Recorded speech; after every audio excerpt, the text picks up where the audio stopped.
Our main character, Miyo Samori, thinks back to her difficult upbringing and how a man named Kyoka Kudo changed her perspective on life. Let's go back in time to when a lady named Kaya asked Miyo to make her some green tea.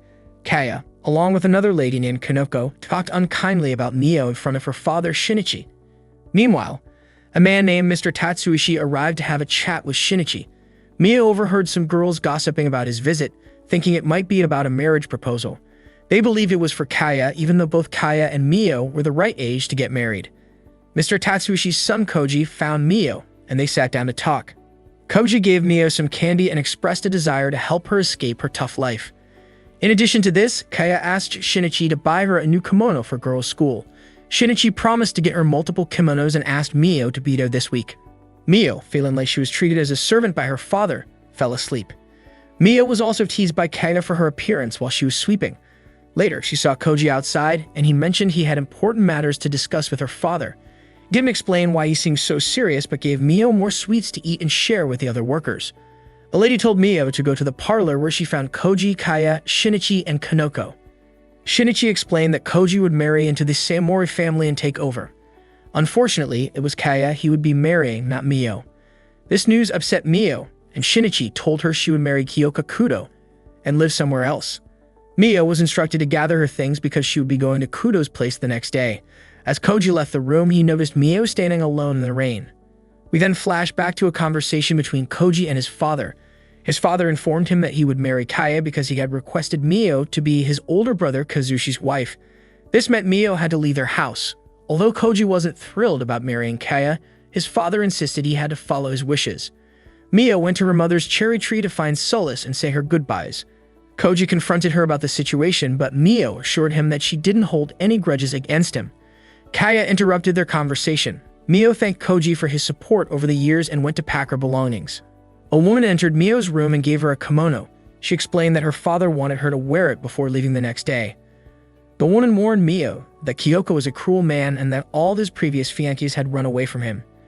Miyo put on the kimono, looked at her home, and reflected on her mother's death, her difficult childhood, and everything that had led her to this point. Finally, Miyo arrived at Kyoka's home and met the family's servant, Yuri. When she saw Kyoka, she felt that her life might be taking a positive turn and was captivated by his handsome appearance. Kyoka explains his rules to Miyo. Later, Yuri shows Miyo her room and tells her that Kiyotaka is actually a kind person, despite the rumors. While Miyo sleeps, she wonders if Kiyotaka thinks she has special powers because she comes from the Samori family. We flash back to when Shinichi checked if Miyo or Kaya had special spirit sight. Kaya was scared of spirits coming from Shinichi's box, but he praised her for seeing them and thought she might get supernatural powers. 6 months later, Kaya's powers grew, but Miyo couldn't see spirits at all, according to Kanoko. Miyo talked to a female staff member about her family, feeling unwanted because they treated her badly. Miyo wakes up and decides to be helpful to Kiyotaka and Yuri. She starts preparing food, apologizing for not asking permission, but Yuri says it's okay. Yuri thanks her for helping and asks if she could make breakfast so Yuri can do other tasks. Miyo gladly agrees. When Kiyotaka wakes up, Yuri gives him the breakfast Miyo made. Kiyotaka tells Miyo to eat, but she doesn't react as expected, so he refuses to eat it.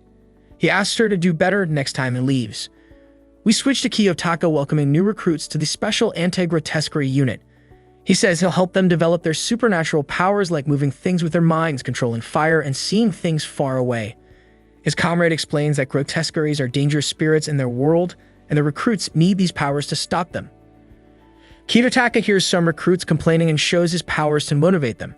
He says grotesqueries may have lessened, but they can return any time. In his office, Kiyotaka gets annoyed by his comrade, who notes about Kiyotaka's new fiancée. Kiyotaka tells him to leave. He remembers a talk he had with Yuri before coming to the special anti-grotesquerie headquarters. Yuri defended Miyo's cooking and Kiyotaka questioned her judgment but let it go to focus on his work. Meanwhile, Miyo wonders if she made the right choice and if she should leave Kiyotaka's place. Shinichi tells Koji that his room is ready and he should prepare to join the family. Koji runs into Kaya and her servants, offering to help move her things to Miyo's old room. In Miyo's old room, Koji admits he still cares for Miyo and wonders if there's anything he can do for her. Back in the present, Miyo welcomes Kiyotaka home and apologizes for her cooking. She tells him that Yuri made his meal this time and assures him there's no poison in her food. Kiyotaka explains he was just worried about eating food from a stranger, not suspecting Miyo of wrongdoing. They try Yuri's food and Kiyotaka complains that it's cold. Miyo keeps apologizing, but Kiyotaka tells her to stop and asks why she didn't make food for herself. She says she didn't feel like eating to avoid making Yuri look bad. Miyo offers to prepare Kiyotaka's bath, but he says not to bother and tells her to stop doing unnecessary things, making her feel useless. Later, Kiyotaka apologizes to Miyo for not eating her breakfast and says she's in charge of making breakfast tomorrow since Yuri won't be available. Miyo vows not to mess up again. We see a flashback of Miyo as a child talking to her friend Hana about her mother's missing kimono and heirlooms. When Miyo accuses Kanoko of stealing them, Kanoko punishes her and locks her away. Miyo wakes up from the dream and uses her mother's comb to brush her hair. She wonders what happened to Hana after she got fired. Yuri comes early and listens to Miyo's concerns. Miyo tells her about her situation with Kiyotaka and Yuri is relieved it worked out. They prepare breakfast together and Miyo wonders if Kiyotaka would ever eat something she made. Kiyotaka thinks about Miyo's life and why she dresses the way she does, coming from a prestigious family. He asks Yuri if he should ask her about her life. Kiyotaka plans to look into the Samori family and wants Yuri to keep an eye on Miyo. Yuri says Miyo won't like him if he doesn't express his feelings. Kiyotaka mentions his previous marriages were about money and status, so he doesn't mind if Miyo doesn't like him. Meanwhile, Koji's father scolds Shinichi for not keeping his promise regarding Miyo. It turns out that Miyo was supposed to go to the Tatsuishi family, not to Kudo's place. Kiyotaka asks Miyo to go on a trip with him in town over the weekend. At first, she's unsure about it, but Kiyotaka convinces her to take a break from her duties. When the weekend comes, Yuri helps Miyo get ready for her first date with Kiyotaka. They'd first go to Kiyotaka's workplace to park his car. We learn that Kiyotaka's colleague from episode 2 is named Goto. Kiyotaka sends Goto away because he's bothering him and Miyo. Then they go shopping in town. Kiyotaka reminds Miyo to act naturally and not feel like she's causing any trouble. Meanwhile, Mr. Tatsuishi talks to Shinji about giving Miyo to the Kudo family, as he had asked him to let her marry his eldest son. Shinji explains he received an offer from the Kudo family and didn't want to decline it. Mr. Tatsuishi argues that Miyo comes from the Yusuba family, like her mother, and might have children with supernatural powers even though she doesn't possess any herself. He believes her family's powers are extraordinary and letting the Kudo family become stronger would threaten their positions. Shinji predicts that when Kiyotaka realizes Miyo lacks powers, he might want to get rid of her. He suggests that Mr. Tatsuishi could bring Miyo into his family. Shinji admits that the Samori family has abandoned Miyo, and he doesn't care whether she lives or dies. Mr. Tatsuishi vows to bring Miyo into his family. Meanwhile, one of the Samori family's workers informs Kaya about Shinji's conversation with Mr. Tatsuishi regarding Miyo. Kaya is annoyed by this and agrees to go shopping with Koji, even though she knows Koji still has feelings for Miyo. Kiyotaka and Miyo visit Suzushimaya Kimono shop, where Kiyotaka mentions that his family has been their loyal customers. While he is talking to a worker about some fabric he ordered, she teases him for bringing a female with him since it's a rare occurrence. During this time, he remembers Yuri telling him how Miyo repairs her own clothes and can't shake the thought of Miyo wearing worn-out clothes despite coming from a prestigious family. Kiyotaka notices a beautiful fabric and decides to have a kimono made for Miyo. The worker asks him not to let Miyo go. Next, they visit a sweet shop and Kiyotaka asks Miyo to smile more. He reminds her that they are supposed to get married if things go well and encourages her to speak her mind. Miyo worries about what Kiyotaka will think when he finds out she doesn't have powers. She hopes the happiness she feels with Kiyotaka can last until the right time comes to tell him. When they return home, Kiyotaka leaves the gift he bought for Miyo from the Suzushimaya shop in front of her room while she's bathing. Miyo realizes it's a comb and rushes to ask Kiyotaka if he placed it there. In a flashback, Yuri explains that giving a woman a comb is a marriage proposal. However, Kiyotaka brushes it off, saying it doesn't mean anything and that he simply wanted to give Miyo a gift. Miyo thanks him for the present and promises to treasure it. Next, we see them at the special anti-grotesquerie unit HQ, where someone provides Kiyotaka with information about the Samori family. We learn that Shinichi's family arranged for him to marry Miyo's mother, Subi Samori. The person confirms that Miyo doesn't possess any supernatural abilities, unlike her stepsister Kaya. Moreover, they reveal that Suna comes from the rare Yusuba family, known for having the power to influence humans. The investigator doesn't understand why Kiyotaka isn't acting like himself when suddenly a group of Shikigami attacks him. Kiyotaka uses his powers to defeat them and wonders who sent them to spy on him. Miyo has a dream where she sees her mother Suma pleading with Shinichi not to abandon Miyo. However, Shinichi refuses and Suma apologizes to Miyo, assuring her that things will be different in the future. Miyo wakes up from the dream and decides to get something for Kiyotaka. She visits Yuri and tells her about her plan. Yuri offers to help Miyo find a suitable gift and suggests something practical that Kiyotaka can use every day. Yuri hands Miyo a guide to handicrafts, and Miyo is particularly interested in braided cords. She decides to make one for Kiyotaka. Miyo asks Kiyotaka for permission to leave the house for an errand, and he agrees but advises her not to follow any strangers. Before she leaves, Kiyotaka gives her an amulet for protection. While Miyo and Yuri are out shopping for a braid for Kiyotaka, they notice Kaya and Koji in the distance. Kiyotaka visits Shinichi and expresses his intention to make his engagement with Miyo official and strengthen the relationship between their families. He also confronts Shinichi about his mistreatment of Miyo. Kaya criticizes Miyo, assuming that Kiyotaka abandoned her because she's still wearing a ragged kimono. Kiyotaka tells Shinichi that he's willing to provide Miyo's dowry but insists that Shinichi must apologize to Miyo in person. Otherwise, Kiyotaka will cut ties with him. When Yuri returns to Miyo, Kaya introduces herself and Yuri corrects her by stating that Miyo will soon be addressed as Lady Miyo after marrying Kiyotaka. Kaya is surprised and admits she had heard a rumor that Miyo was going to be abandoned, which led her to believe it was true. Back at home, Yuri tells Kiyotaka that Miyo seemed terrified and drained after interacting with Kaya. She apologizes for leaving Miyo alone. Kiyotaka reassures Miyo that she can open up to him anytime she feels like it. He contemplates how to boost Miyo's confidence, and Yuri suggests showing her love by cherishing her in a meaningful way. Miyo finishes the gift for Kiyotaka, but isn't sure how to give it to him. Yuri informs her that she has a visitor, who turns out to be Hana.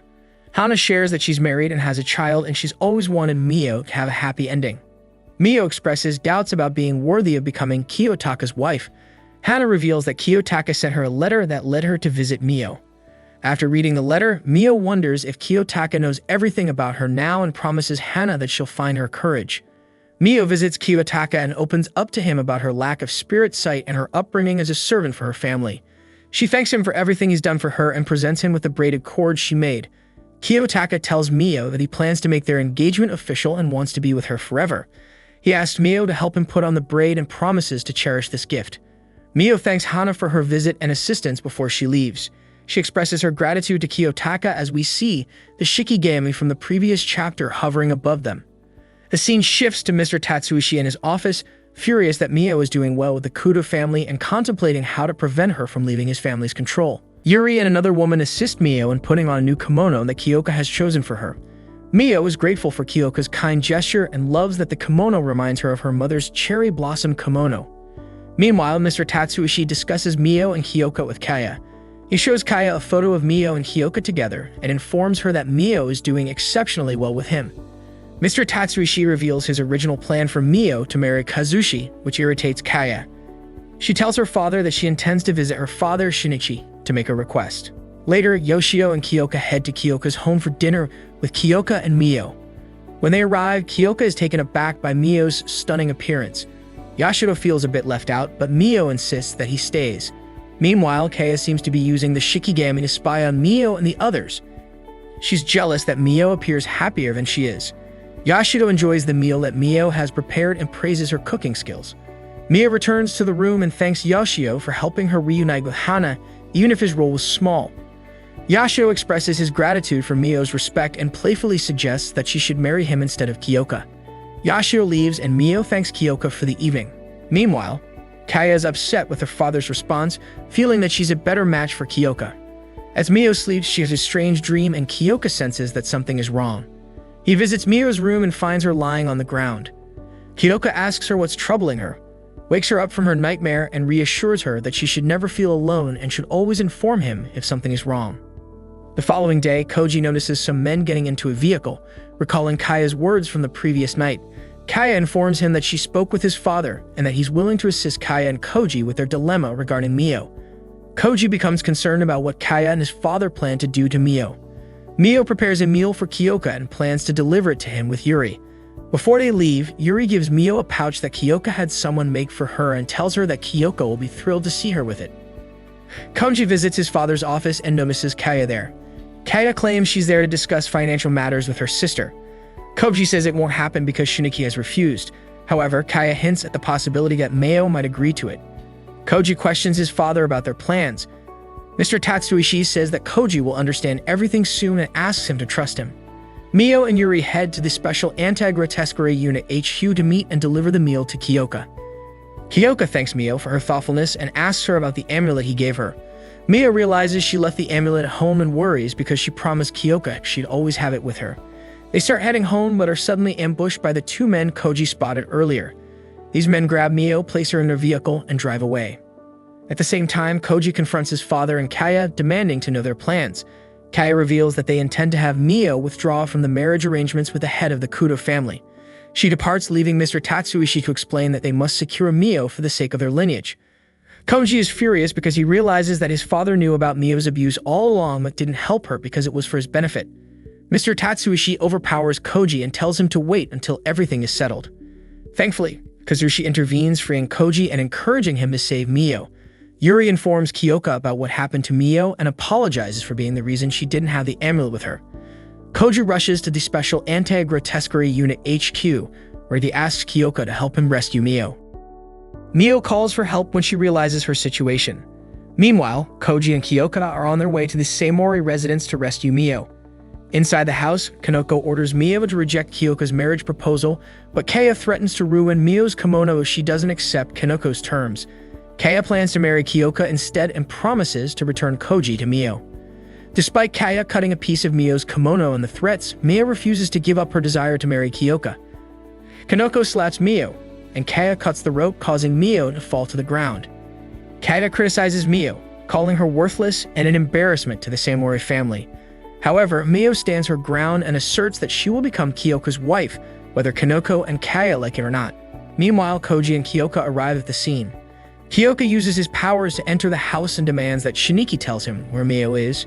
Mr. Tatsuishi informs Kyoka that Miyo won't be returning to his household, but he refuses to reveal her location.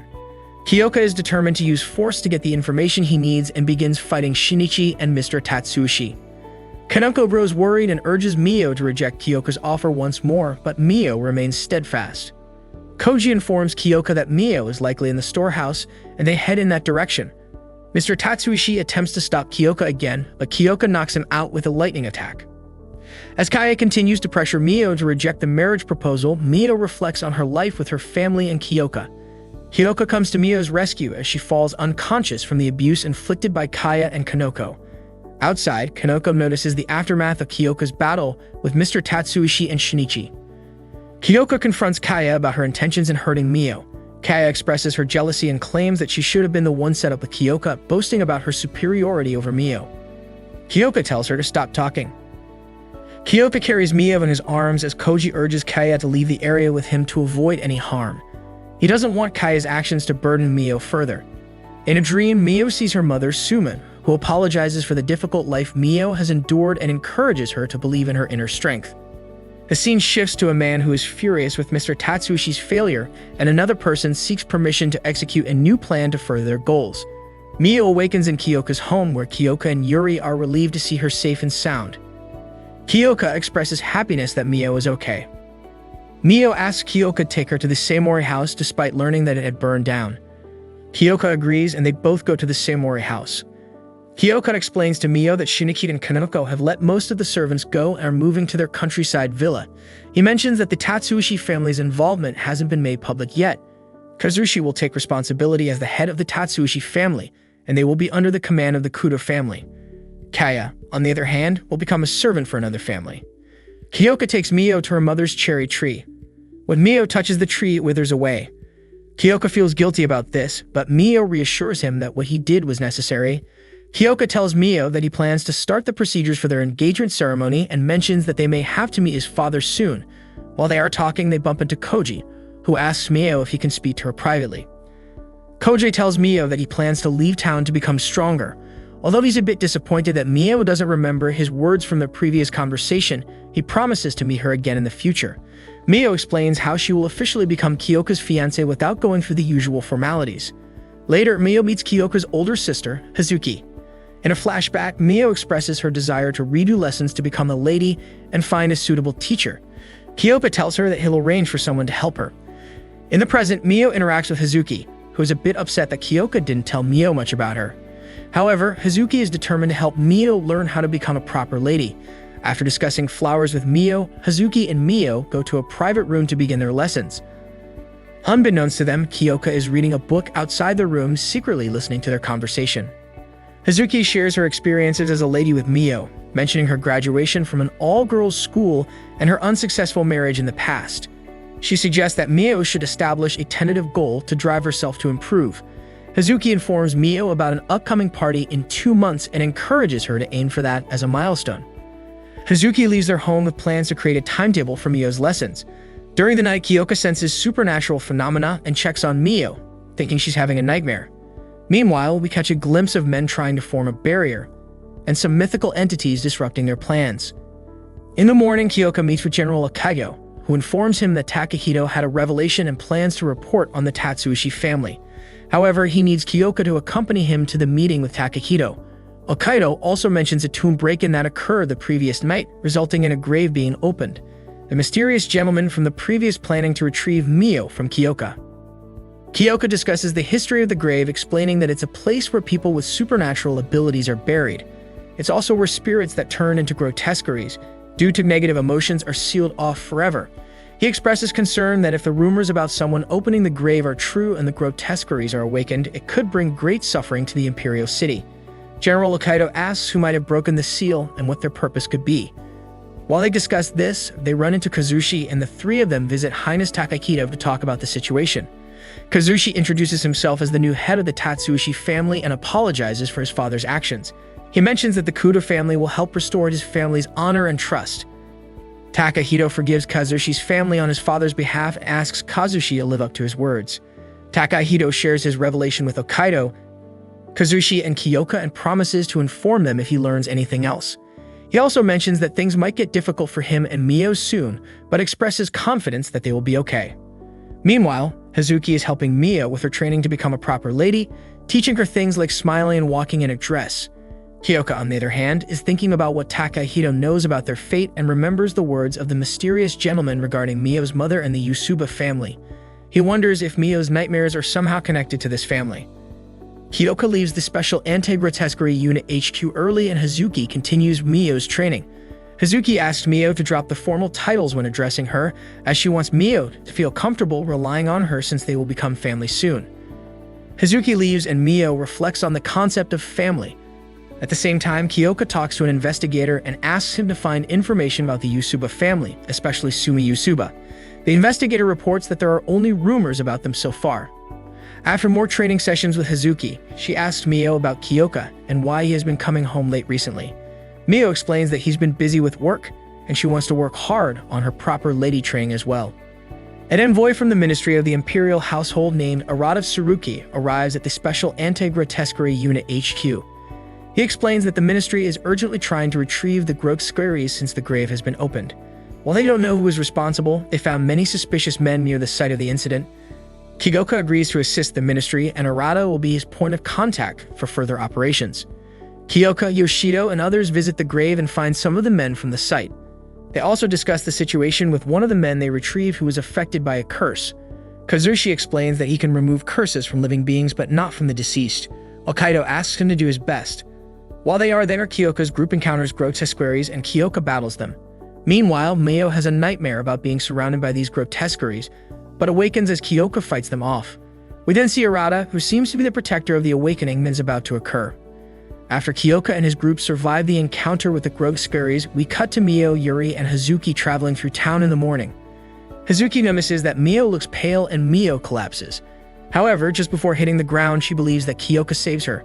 Miyo's savior, Arata, introduces himself to her. Miyo apologizes to Arata for troubling him, and then she, Yuri, and Hazuki return home to allow Miyo to rest. When Kyoka arrives, he shares with Hazuki his concerns about Miyo's connection to the Yusuba family and how the family's blood might be affecting her health. He suspects that Miyo is keeping her feelings hidden, even though they've been worried about her recently. Later, Yashio informs Kyoka about a man who was attacked by a grotesquerie, and Kyoka becomes concerned that the grotesqueries might soon enter the imperial city. Miyo wakes up from another nightmare, feeling frustrated that her proper lady training isn't going smoothly. Kyoka calls her, and Miyo tries to reassure him that she's doing well. Kyoka and Yoshido meet with Akane and Kazushi to discuss the grotesqueries situation. Yashio informs them that the Grog squeries may be advancing toward the Imperial City.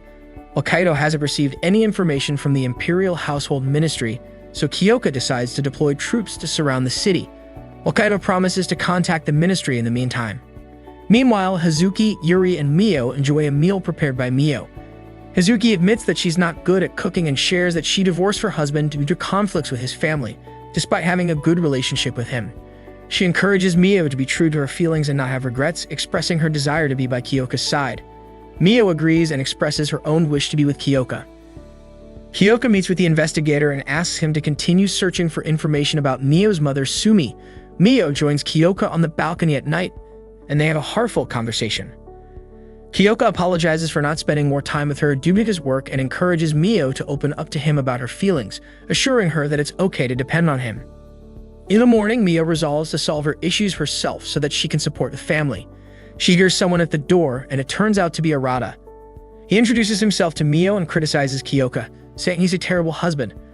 Arata offers Miyo a role and leaves his contact information with her. Arata later meets with Kyoka, Yoshio, Kazushi, and Okayo, revealing that he has received authorization to direct operations freely. Kyoka plans to carry out large-scale operations. Arata expresses his disapproval of how Miyo is being treated and offers his assistance to Kyoka. The investigator calls Kyoka and informs him that there is one person with no birth or family registration, and that person happens to be Sui Tsuruki, Miyo's mother. Kyoka returns home, notices Miyo cooking, but becomes worried when he sees that she looks paler and thinner than usual. Miyo faints and Kyoka questions whether Arata's claims about Miyo's issues might be true. He finds Arata's contact card and vows to get answers from him to help Miyo. Kyoka and Miyo arrive at Arata's place, which is called the Yusuba House. Arata reveals that his real name is Arata Yusuba and that he is Miyo's cousin. Kyoka explains that they've come because Miyo has been having nightmares. Arata believes that Miyo's special abilities are causing these nightmares. He mentions that although Miyo was tested for her supernatural abilities long ago, all members of the Yusuba family have unique abilities. Arata's grandfather, Yoshiro Yusuba, greets Kyoka and Miyo. He reveals that he is Sumi's father, Miyo's grandfather, and the head of the Yusuba family. They are invited inside, and Miyo notices that she feels better and less troubled. Arata explains that it's because of a protective barrier around the Yusuba house. Yoshiro tells Kyoka that Miyo's nightmares will return if she leaves the house. He also mentions that he knows of a way to help Miyo get rid of her nightmares, but it involves Miyo staying with them. Yoshiro explains that he wasn't aware of Miyo's hidden supernatural abilities before, which is why they didn't approach her earlier. He clarifies that Miyo possesses dream sight, the power to enter and influence people's dreams. He warns that if the Yusuba family doesn't control Miyo's dream sight, it could lead to serious problems. Kyoka firmly refuses to leave Miyo with them and expresses his determination to protect her. Arata disagrees and brings up the incidents involving the samurai household and the grave as reasons why Miyo should stay with them. He asks Miyo what she wants, but she's unsure. Arata suggests a duel between him and Kyoka, with the condition that if Kyoka wins, Arata will teach him how to control Miyo's abilities. Kyoka accepts the challenge and the two men go outside for their duel. During the fight, Arata reveals that he doesn't possess spirit sight like Miyo and explains that the Yusuba family's abilities are meant for combat against supernaturally gifted individuals. Despite initially dominating the fight, Arata uses illusionary tactics to outsmart Kyoka and disarm him. Arata wins the duel and Miyo tries to rush to Kyoka, but Arata creates a barrier around him and transports him away from the Yusuba family household. Meanwhile, Hokkaido informs Yoshio about the situation with the grotesqueries. He reveals that they are starting to move in groups and urges Yoshio to contact Kyoka. Kyoka returns home with injuries and Hazuki tends to his wounds. She encourages him to go back and rescue Miyo from the Yusubas despite losing the duel. Hazuki explains Miyo's mindset and thoughts to Kyoka. After contacting Yoshio, Kyoka decides to go to headquarters even though Kazuki wishes he would focus on rescuing Miyo. He believes that the current situation could endanger many lives. Meanwhile, Arata contemplates the fate of the Imperial City if the special anti-grotesquerie unit fails and decides to prioritize protecting Miyo as part of his duty. Arata visits Miyo in her room and assures her that Kyoka is fine. He shows her a picture of Sumi and Yoshiro, informing Miyo that Sumi possessed telepathic abilities. Arata explains the principles of dream sight to Miyo, stating that her abilities allow her to enter or manipulate anyone's dreams, regardless of their strength. He adds that as her powers improve, she will have the ability to see into the past, present, and future through her dreams. Miyo wonders why her powers didn't awaken until now, and Yoshiro enters the conversation, promising to reveal Sumi's reasons for her actions. Yoshiro explains to Miyo why Sumi married into the samurai family and sealed off Miyo's supernatural abilities. It all began several years before Miyo was born, when the Yusuba family was burdened by a massive debt. They received a marriage proposal involving Suni Yusuba and Shinichi Samurai as a way to relieve this debt. Yoshiro initially rejected the proposal, but Sumi accepted it without consulting him, leading to a disagreement between them. After the marriage took place, Yoshiro confirms that they lost all means of communicating with Sumi. Yoshiro takes Miyo outside to show her a cherry blossom tree and emphasizes that she possesses dream sight. When Miyo touches the tree, her consciousness drifts to the past. She witnesses Sunu with Shinichi, and overhears a conversation where Shinichi discusses the need to have a child with Sumu, who possesses the Yusuba family's unique ability. Sumi gives birth to Miyo and realizes that Miyo has inherited dream sight. Over time, Sumi hears Shinichi discussing the need for another child with her in case Miyo doesn't possess the Yusuba family's strong ability. Sumi becomes ill and coughs up blood, realizing that she doesn't have much time left. In an effort to protect Miyo from being exploited by the samurai family, Sumi decides to seal away her powers. Miyo is taken aback by these revelations. Meanwhile, Yashio, Kyoka, and other members of the anti-special grotesquerie unit are engaged in battle with grotesqueries, aiming to eliminate them all. Later, Miyo wakes up from her sleep and Arata, along with one of the Yusuba family's maids, greets her. Arata notices that Miyo's nightmares have ceased, leading to her improved complexion. He presents Miyo with a special maiden's robe meant for those with dream sight and asks her to wear it. Despite her recovery, Miyo can't stop thinking about Kyoka. Miyo and Arata share a meal together, during which Miyo asks Arata to return her cherry blossom kimono. However, Arata refuses, and despite her improvement, Miyo expresses her longing to see Kyoka. Arata explains that he won't allow her to leave because he has waited years to reunite with Miyo and has found new purpose in life. He is determined to protect Miyo as it is his duty. Arata briefly explains his role and pleads with Miyo to stay with them as he doesn't want to entrust this mission to anyone else. Later, Arata reflects on his time with Miyo and how he initially believed that she had lost her will to live. At the same time, Kyoka and his allies manage to defeat a group of grotesqueries. However, a powerful grotesquere emerges from the treetops and attempts to harm Yoshio. Kyoka pushes Yoshio out of harm's way but gets injured in the process and loses consciousness. In the morning, Yoshiro inquires about Miyo's well-being. Miyo expresses her desire to see Kyoka again, but Yoshiro states that he cannot allow it. He apologizes for not assisting Miyo during her time with the samurai family and encourages her to rely on their support. Miyo begins to question her situation and opens up about her concerns. Yoshiro imparts some grandfatherly wisdom to Miyo and concludes that he is happy to have met her. Miyo and Yoshiro revisit the cherry blossom tree, and Miyo touches it, attempting to peer into the past. She is transported to the moment when Sumi sealed away her ability. In this vision, Sumi tells Miyo that she loves her, causing Miyo to cry in the present. Arata arrives and informs them about Kyoka's injuries. Arata reveals that Kyoka has not regained consciousness yet, worrying Miyo. Despite Arata's initial refusal, Miyo insists on seeing Kyoka again. Arata admits that he is not the one preventing her from leaving and reveals that he made a deal with the Japanese Emperor Mikado to retrieve Miyo.